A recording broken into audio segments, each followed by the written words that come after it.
अच्छा बच्चों, आज हम पढ़ेंगे जो जुमले हम बनाएंगे वो हम बनाएंगे इन अ मैनर पे। किस पे?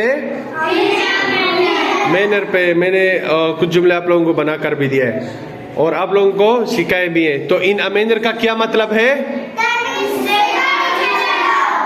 तमीज के दायरे में रहो या ढंग से।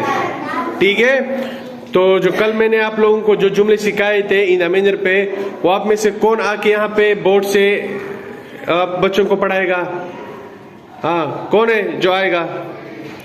हाँ बेटा, कौन आएगा पहले?